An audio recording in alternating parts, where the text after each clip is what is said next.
Welcome back.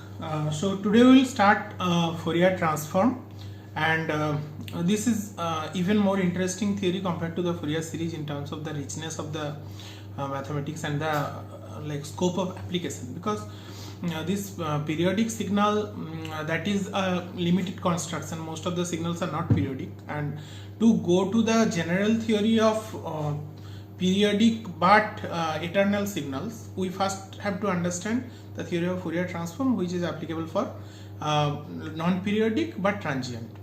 So transient in the sense that the signal will not repeat like the periodic signals, it will die down, and the signal is essentially like finite energy signal. So when you integrate the square of the signal, square of the modulus of the signal, then that integrate is basically less than infinity, that is finite. So similarly, like the Fourier series analysis, we will construct some Hilbert space of the functions, and over there we will develop the theory of Fourier transform. So let us start the journey. So we start with the so-called L1 functions. That means the functions whose L1 norms, that is minus infinity to infinity. Yeah, these functions are defined over the entire real line where t is real. So unlike the earlier signal in Fourier series where time is basically restricted between a finite range, like repetitive signal is essentially that entire signal information is limited to that finite range 0 to t. Here it is over the entire real line. So the L1 norm is defined to be the modulus of xt dt. This is finite. If this is finite, that is called the space. So we say that this signal belongs to the space L1 over the entire real line, or L1 minus infinity to infinity. So this we have discussed earlier. Now for those signals, you define the Fourier transform to be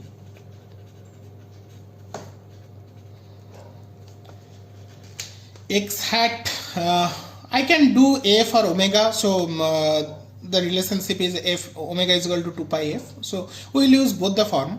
So if I write in the omega form, then the formula will be minus infinity to infinity xt e to the power minus I omega t dt. Right.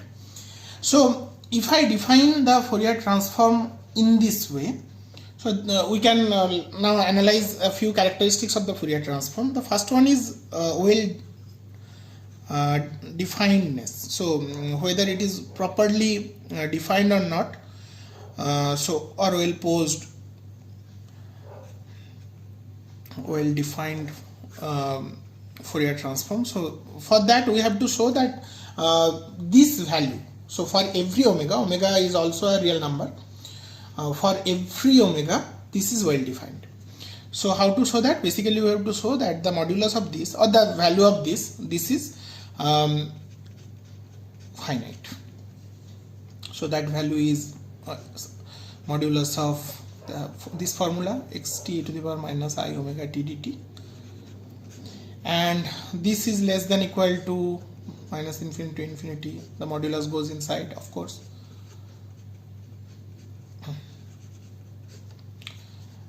which is less than equal to, yeah, modulus, I can put it here. So modulus of xt, this is actually equal to into modulus of minus I omega t dt. Now modulus of this is unity, so that is equal to minus infinity to infinity modulus of xt dt, and this is basically the L1 norm, the signal, which is less than infinity. So this is true for all omega.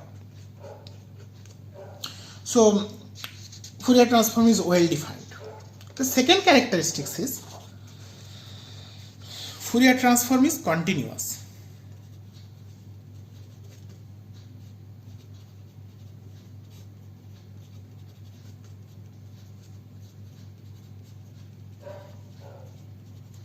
So to check whether it is continuous, what do we have to do? You have to basically take the Fourier transform for two values of omega, say omega and so this has to be less than some epsilon, some very small number when these two frequencies are very close. So let us write that expression, a little bit of calculus. So this is equal to minus infinity to infinity xt, and this is minus I, just follow it. So this is the entire value. Now the interesting thing is that since xt is integrable, xt is L1, then how does it behave at the infinity, at large values? So when this is less than infinity, so if you draw the time axis, you see that most of the content of xt should remain in the finite range. So if you take some large number, say some minus r epsilon to plus r epsilon, you will see that the absolute integral of the function will remain mostly within this range, because if there is some large value of the modulus of the function at infinity, then this integral will not be finite. So to have that, most of the integrals should remain within this scale. So we can say that when t is greater than, modulus of t is greater than some epsilon r epsilon, so that is basically from minus infinity to minus r epsilon and r epsilon to infinity. That is the scale. If I look at that range, this range and this range, then this has to be small, some epsilon 1. If that is not small, then this is not true. This is one condition, one like observation from the so-called L1 functions. The second observation is that xt has to be bounded, it has to be finite, like modulus of xt should always less than some large number which is less than infinity, and this is true for all t. So with these two behavior of L1 function, we can now approach this integral, and this integral basically what we will do, we will break it up and we will show that this value is less than some small value when the two frequencies are close to each other.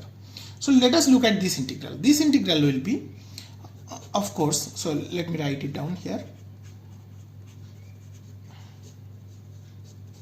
This will be less than equal to less than minus infinity to infinity. The modulus goes inside.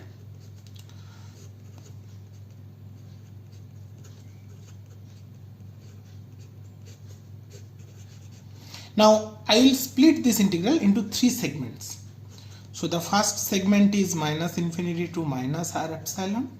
Second segment is minus r epsilon to plus r epsilon, and third segment is plus r epsilon to infinity, say plus infinity. So I will break the integral into these three parts.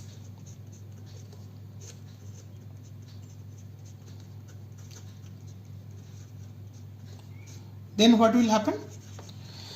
You can clearly see that this part and this part are essentially I can take together as t greater than r epsilon in this way, and I can write that like this.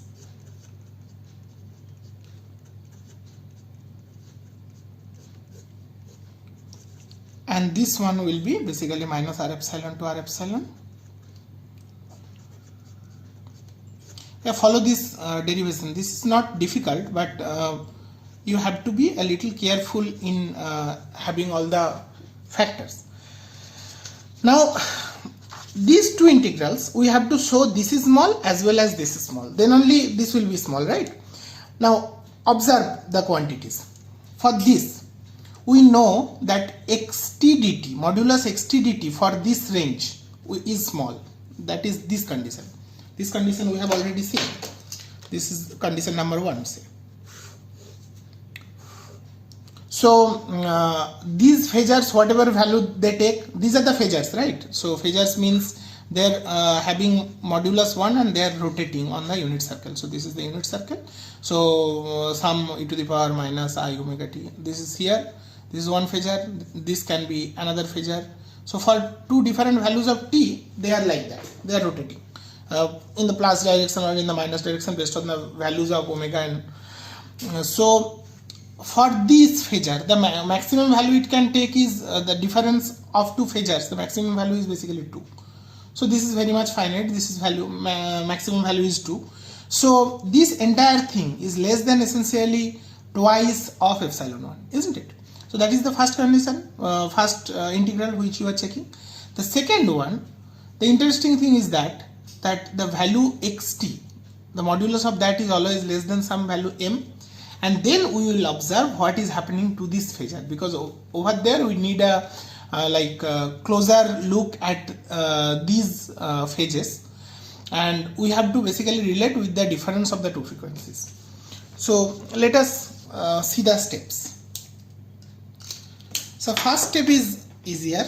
First step is less than 2 greater than r epsilon xt dt, because this thing is basically 2 plus minus r epsilon and the modulus of xt, the maximum value is capital M. So the capital M comes in. With that, this remains.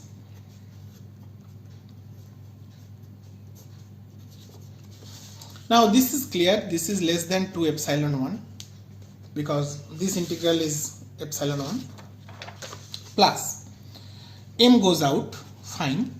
Now what about this? We can compute the integral, but that is not required, because what I want to do, I want to just generate some bound, whether this is less than something. So this entire thing is less than 2r epsilon into max of this, isn't it? What is integral? Integral of any function I am drawing for real. It can be in general complex. Here of course it is real because you are taking modulus.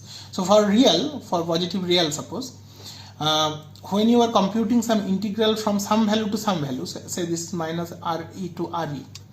So this area under the curve is always less than 2re into the max. If this is the max, so 2re into the max is the entire area. So your integral has to be less than that. So that is what I am doing here. So 2re is the length in the real line, and I am computing the max of this. Right? So up to this point is fine, which is equal to 2 epsilon 1. Now what is this? Again, let us draw the phasor. So suppose you have these two phasors. So what are the angles? The angles are basically minus. So it is rotating in the other way around. Fine, that should not be a problem. So suppose they are rotating in this direction, the opposite direction. So this angle is say this, and this angle is say this. So this difference of phasor is essentially this vector, right? Because this vector is this vector is this. The difference is this.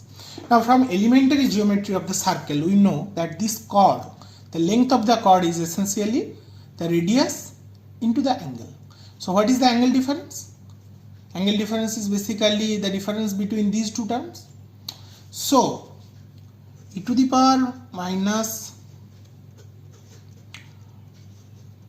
this equal to, approximately equal to 1, that is the radius, into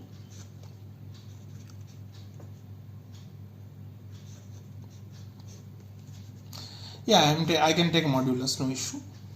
So modulus, right? So I can write that over there, max of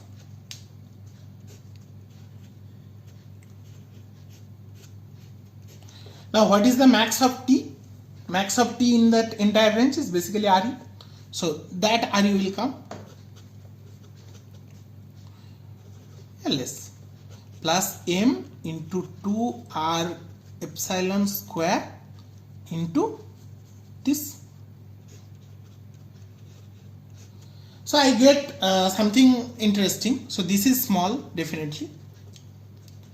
There are some finite numbers. M is some finite number, R epsilon is also some finite number. And this is arbitrarily small. Because for continuity, we are basically checking when they are small, they are close. I want to see that this thing is also close. So the entire thing is basically this type of form, 2R square M into this is some epsilon 2, which is equal to say epsilon. The entire thing is small because this is arbitrarily small, this is also very small, so the entire thing is less than epsilon. So we can say that when the two frequencies are less than some epsilon 2, that will imply that x hat that is also less than some epsilon. So that is continuity, isn't it?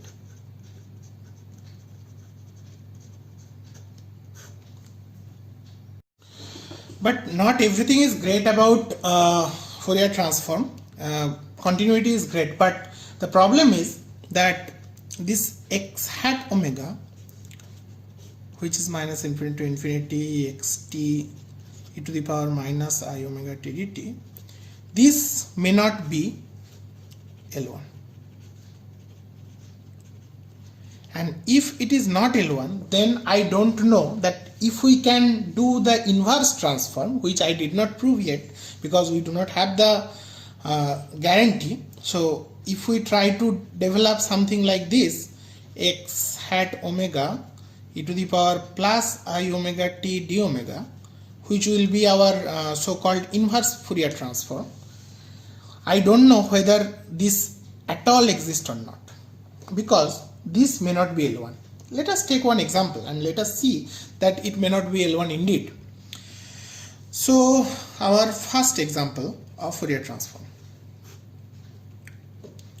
Let us define a function xt as this. 1 when t is between say minus pi to pi. Minus pi is the time variable here. 0 otherwise. So if I plot the graph, how will be the graph? The graph will be, this is your time axis. So between pi and minus pi and pi, this remains, and otherwise it is 0.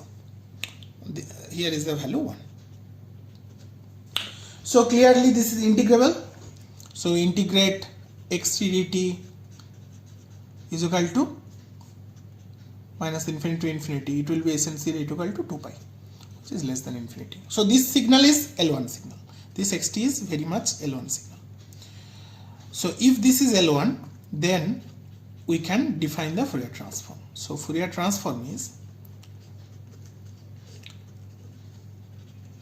xt e to the power minus I omega t dt,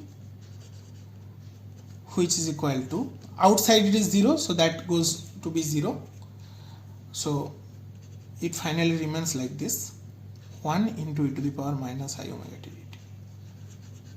So that is equal to e to the power minus I omega t divided by minus I omega pi to minus pi, which is equal to e to the power minus I omega pi minus e to the power plus I omega pi divided by minus I omega, which is equal to minus 2I sine pi omega divided by minus I omega. I cancels out, minus I cancels out. So this will be 2 sine pi omega by omega. It is sometimes written in the sine c notation, that is 2 pi sine pi omega divided by pi omega. This function is called the cardinal sine function or sine c function. So define sine c. This is called the cardinal sine or sine c. So sine C of theta is defined to be sine of pi theta divided by pi theta. So this essentially is equal to 2 pi sine C omega. Right? Let us plot this sine C function and let us see how does it look like. So for the box, so when xt is a box function, x hat omega becomes 2 pi sine C omega. So it looks like this. So this is the omega axis, omega 0, omega say 1, 2, 3, 4. It takes real values. I am just writing the integer marks. It runs from minus infinity to infinity. Now this is equal to essentially 2 sine omega pi divided by omega, right? That is the value. So at omega is equal to 0, sine omega pi by omega pi takes the limit 1, right? So limit sine omega pi divided by sine divided by omega pi, that takes the value 1 at omega tends to 0 from basic limit theory. So at 0 this function will be equal to 2 pi. This value function takes value 2 pi. Then when omega is equal to 1, at omega is equal to 1, this will be sine pi. Sine pi is 0, so this will take value 0. At omega is equal to 2, this is sine 2 pi, again 0. Omega minus 1, sine minus pi, again 0. Omega minus 2, sine minus 2 pi, again 0. So for all integer values of omega other than 0, it takes the value 0. So this function x hat omega takes value zeros at all non-zero integer values of omega.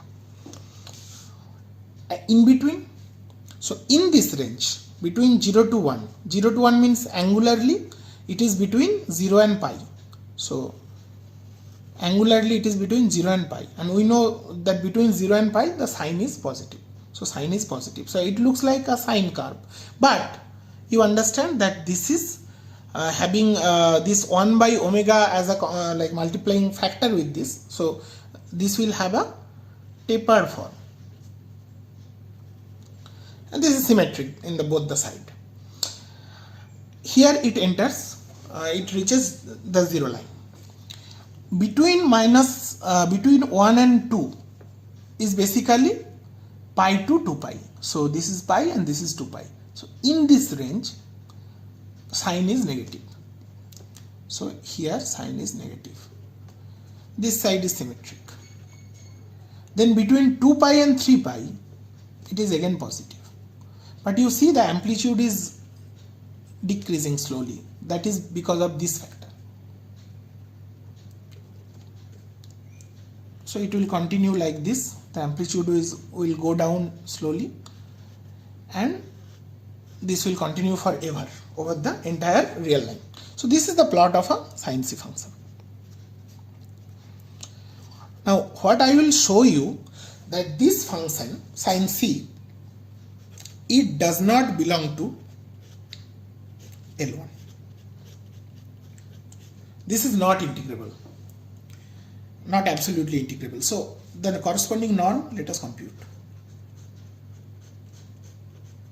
This will be equal to minus infinity to infinity 2 pi sine C omega d omega, which I can write as 2 sine pi omega by omega d omega minus infinity to infinity. What I will do, I will because this is a difficult integral to solve, and I don't want to exactly solve this integral. I want some estimate, some upper bound of this, and I will show you that such bound is not possible. So the sum diverges somehow. So what I will do, I will break this infinite real number interval into the integers. So if I do so, and you can see clearly that this is symmetric, so I can take just one side and we can multiply by 2. So this is equal to 4 times summation sum n is equal to 0 to infinity, and we can write this as 0 to n plus 1 sine pi omega by omega d omega. This makes sense, right? So this real number interval minus infinity to infinity, what I am doing, I am basically splitting it into, these two are symmetric, so that's why a factor of 2 has come, it becomes 4, and then this one side I am splitting that into 0 to 1, 1 to 2, 2 to 3, etc. So n runs from 0 to infinity. These are the integers, right? These are the, say, non-negative integers, and then within that range between any n to n plus 1 I am integrating this. So now this is interesting. Oh sorry, I should take modulus. These are all having modulus.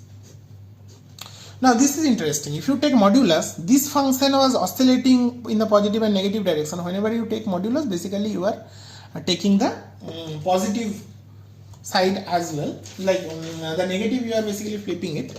So the modulus, it will look like this, this, etc., etc. This,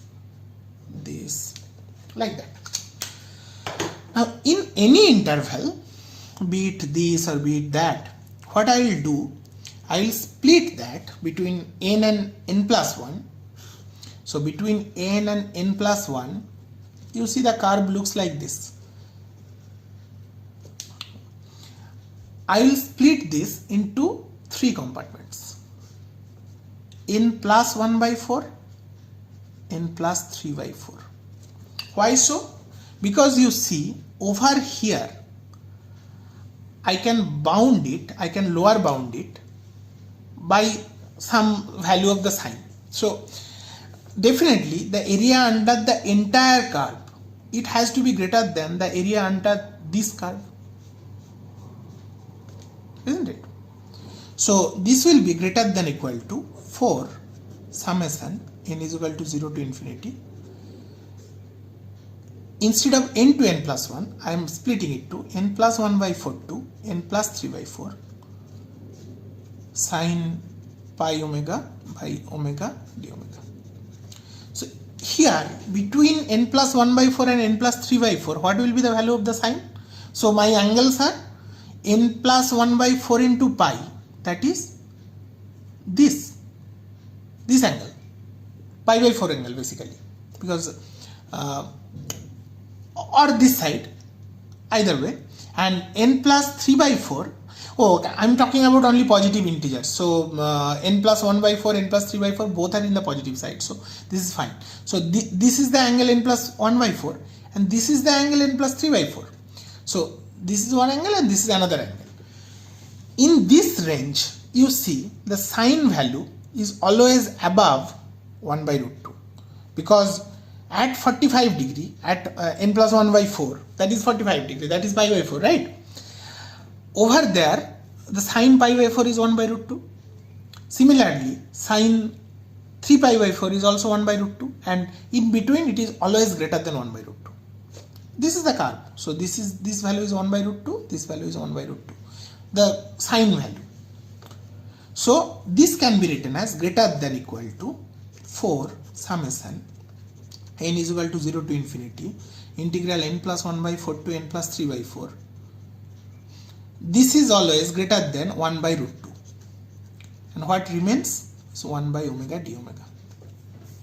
So 1 by root 2 goes out, 1 by root 2 goes out, so this will become equal to 2 root 2 summation n is equal to 0 to infinity integral n plus 1 by 4 to n plus 3 by 4 d omega by omega. So what is this integral? This is log. So 2 root 2 summation n is equal to 0 to infinity log omega between n plus 3 by 4 to n plus half 1 by 4. Put that value. So this will be equal to log n plus 3 by 4 divided by n plus 1 by 4, isn't it? Log this minus log this, so that will be this, which is equal to n is equal to 0 to infinity log of, I can split it as 1 plus n plus 3 by 4 minus n plus 1 by 4 is half divided by n plus 1 by 4. Now this is interesting. As n grows, at the initial part this is fine. Actually you can skip the first one. I don't need it. I need only from next. So instead of n is equal to 0, from here only I can put it from n is equal to 1. It does not harm, because I don't want to bound it here. I want to bound from the next one. So this is from 1 to infinity, 1 to infinity, 1 to infinity, 1 to infinity. Now as n grows, this log will have a form like this, and when x is becoming small, this becomes small as n grows. So we know that over there log 1 plus x is equal to x. So in that range,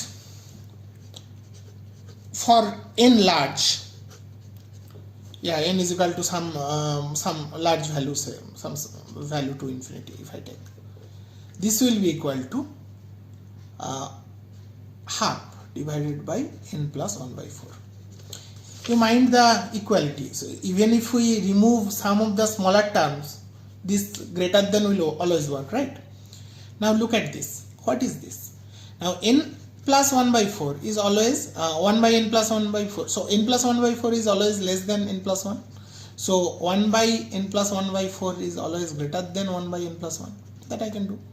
So this will be equal to greater than, this half I can take out. So root 2 summation 1 by n plus 1. N is equal to, say, capital N to infinity. Now this is what I wanted to achieve. This is a diverging series, right? This goes to infinity. The harmonic series, that goes to infinity. So clearly you have certain thing, and when you are trying to compute the L1 norm, when you are trying to compute the integral, you are seeing that after even removing some smaller like areas, even if you start from, say, n somewhere, capital N, still it diverges to infinity. So this is definitely not L1, and if this is not L1, if x hat omega is not L1, how can I write something like this? What is the guarantee that this integral will exist? So this is the second problem. This is the second big problem with Fourier transform, that how the inversion works. So to reach there, we have to take some other route. Basically, we will not work with L1 functions. L1 functions in general are much more difficult to work on. We will resort to our known territory, which is the L2 territory, because in Fourier series we discussed how L2 functions, we know the Parseval's theorem and all. In Fourier transform also, we will resort to L2 theory. We will talk about signals which are L2, not L1. L2 is another good thing because in electrical engineering, L2 means, the L2 norm means the energy. So that has a direct relevance. L1 does not have that kind of relevance in electrical technology. So let us go towards L2 theory from now onwards, where we can design something which is suitable to develop the inversion formula to get back xt, because I want this to be somehow equal to xt. This should be somehow equal to xt. This will be my synthesis formula, just like the synthesis formula in Fourier series. Okay, so let us start that. So we'll talk about the so-called L2 theory. So before starting L2 theory, such that the OL posedness or OL definitive property of inverse Fourier transform can be developed.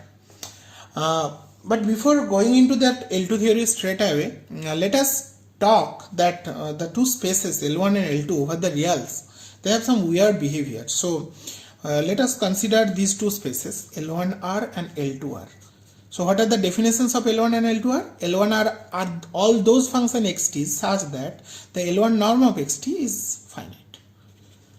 So this is the definition of L1 space.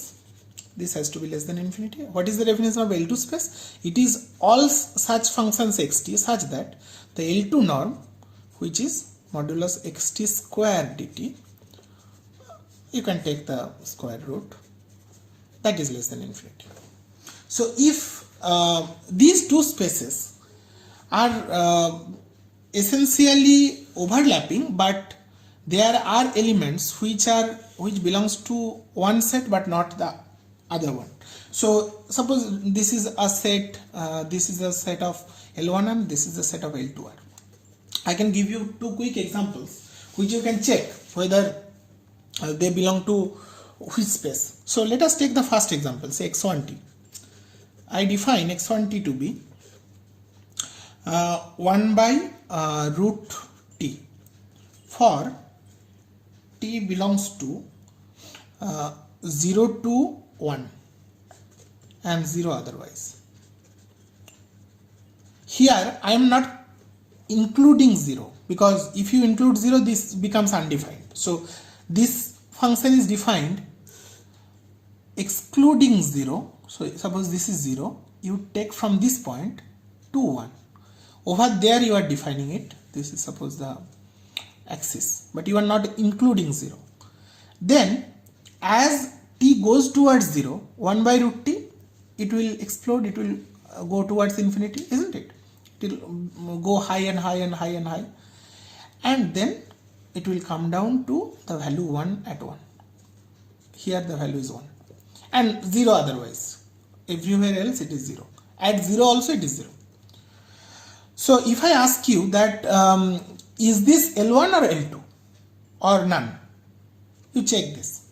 You check the L1 norm of this and you check the L2 norm of this and find out. The second example is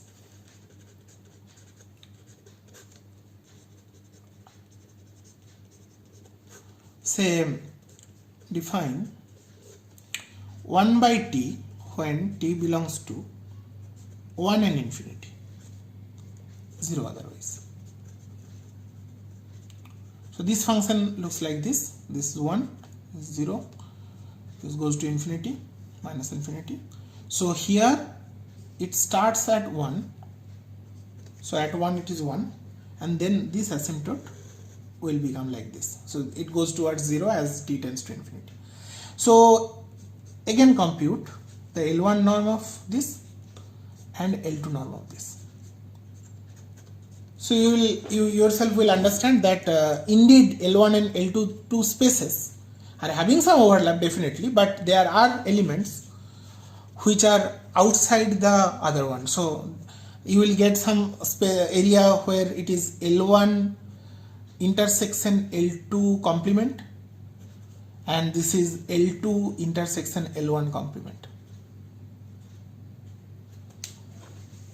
This space will be called L1 intersection L2. Now what this L2 theory will essentially tell us that since you know that there can be some elements which are not L1, so any element here, this is L2 but not L1, this theory will develop a satisfying Fourier transform theory which can include these kind of functions as well. Of course, the Fourier integral, the first integral, which is this xt to the power minus I omega t dt, this integral is well defined only in the L1 space, not outside that. But we have just seen that we constructed a function like sin c that is not within this function. So you have to extend the scope of the definition of the Fourier integral. If we cannot do that, we cannot get the universal formula. We cannot get inverse Fourier transform. We cannot get the synthesis formula of the function, which is essential.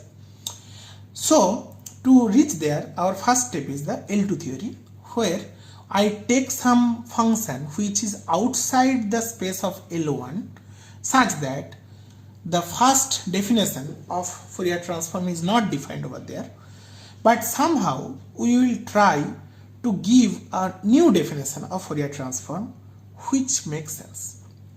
So let us tell you how to do that. I am drawing the Venn diagram again of L1 and L2 space in a bigger way. So this is L1 space, this is L2 space.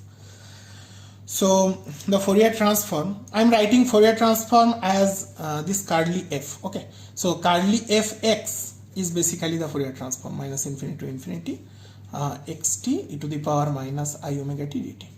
This is how I am defining. This is the so-called operator notation. So this is like Fourier operator notation. Transform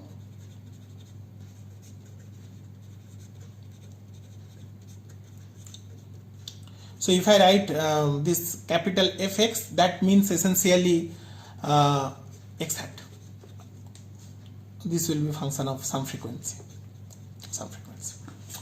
So this Fourier transform is well defined here, but I have a function here which does not belong to L1 space.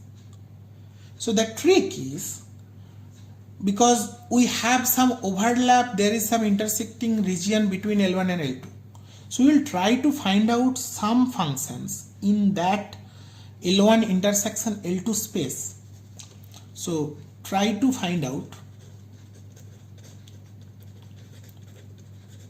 some functions, some sequence of functions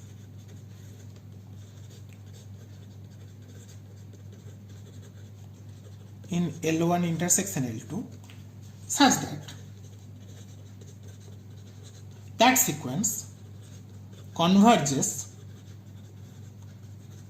to our intended function. Convergence means in L2 norm. Because all these functions are L2 functions, right? These are L1 intersection L2 functions. So in L2 function part we will use the L2 norm. In L1 function part we know that Fourier transform exists. So that is the clue, that since these functions, this sequence of functions are having simultaneously defined over this space, so they are like both L1 and L2.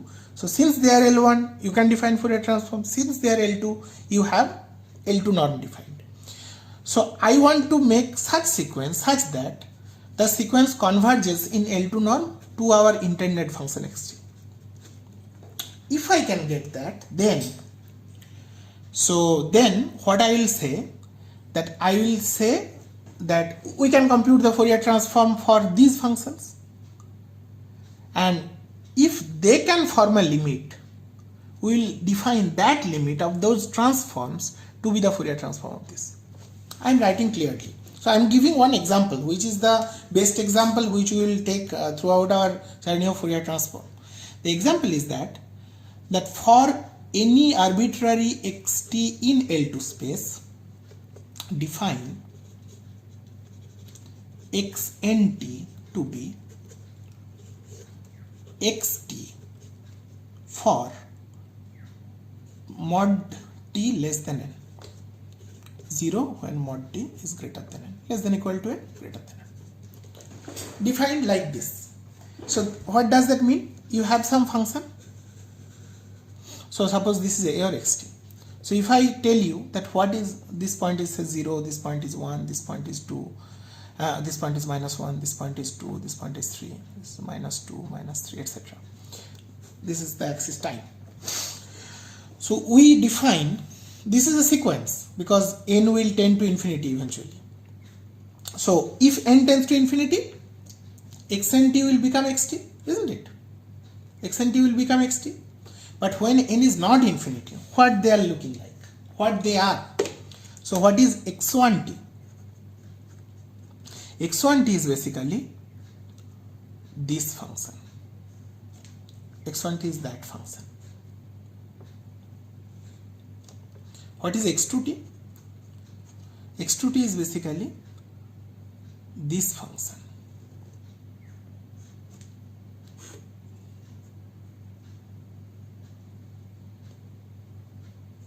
This is x2t. x3t, take the next one up to this.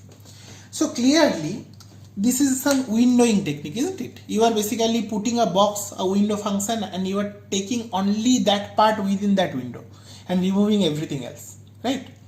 So this is some windowing technique. But what you are getting out of this? You are enforcing that these functions are all L1 functions. They are integrable. They are finite. They are finite, defined over a finite domain. So there has to be, if they are bounded, this function is bounded definitely. L2 means it is bounded. If they are bounded, then they are integrable. They are absolutely integrable. They are L1. So all of these xn for all finite n, they are L1 functions. Your main functions may not be L1. It may not be L1. But these are all xnt are all L1 function for all L less than infinity. So this is one example where you can generate a sequence, this so-called windowing or boxing technique you can say. So windowing technique, using this you can generate a sequence of functions which is converging towards xt as n tends to infinity. Clear? In sense of norm, so what is the norm convergence? So what is the error? So error is basically xn minus x. What is that? That is basically the tail, and if you take the 2 norm of that, you will see that as n grows, the tail becomes smaller and smaller and smaller, and this will go to 0. Right? So it converges in L2 norm. Now with this, now for every xn you can define Fourier transform. For every xn you have a well-defined Fourier transform. So some x hat n or something. What we will say that we will define certain limiting process. So this generates a limit, and this will converge as n tends to infinity to some function. Some function I define like this, and this function will be termed as, this is actually true Fourier transform, this is the new definition, this will be termed as Fourier transform of x. This is the L2 definition of Fourier transform. Originally Fourier transform is not defined, so that's why what you are doing, you are taking a sequence of functions by windowing technique, and then for every such function of that sequence you can define Fourier transform. This is true for all finite n, and then you take the limit of that function. You will see that it is tending towards something. Whatever it is tending to will be defined to be the Fourier transform of x. Am I clear? So this is a remarkable method. This is the so-called Plancherel's method of extending the definition of Fourier transform from L1 to L2. And now your so-called function like sin c will be included, because sin c function is not L1, but sin c is L2. That makes sense, because summation 1 by n, that is harmonic series, that diverges, but summation 1 by n square, that is not diverging. What is the value? N is equal to 1 to infinity pi square by 6, right? That's a converging series. So this is the L2 function. So what you can do, you can take the sin c, you can put window like n, and then inverse that. You use some inverse, use the inverse integral, and with that you will get the inverse Fourier transform. Before actually proving the inverse Fourier transform or Fourier integral, Fourier synthesis integral, we will talk about the Plancherel's work, Plancherel's theorem, which is the Fourier transform analog of Parseval's theorem in Fourier series. So this will basically essentially develop the norm and inner product of a function, and we will show that they remain invariant under Fourier transform. So that is our next topic. So today's lecture was very important in the sense that it introduced some really nice new concepts, and please follow the lecture carefully. I'm providing the transcript as well. Please follow it, check the derivations yourself, be familiarized with it, and you can do Fourier transform computation for some other easy signals. For example, take one sawtooth wave or triangular wave in some interval, say minus t to t and 0 outside, and try to compute that the Fourier transform of such functions. Next class I will be developing Plancherel's theorem, so the inner product and norm invariance of Fourier transform, and then we will go to we'll talk a little bit about the integrated spectrum, and then our journey will be towards Laplace transform. Okay, before going to Laplace transform, we'll develop another very interesting, very nice theory, which is the convolution theorem. So till then, bye.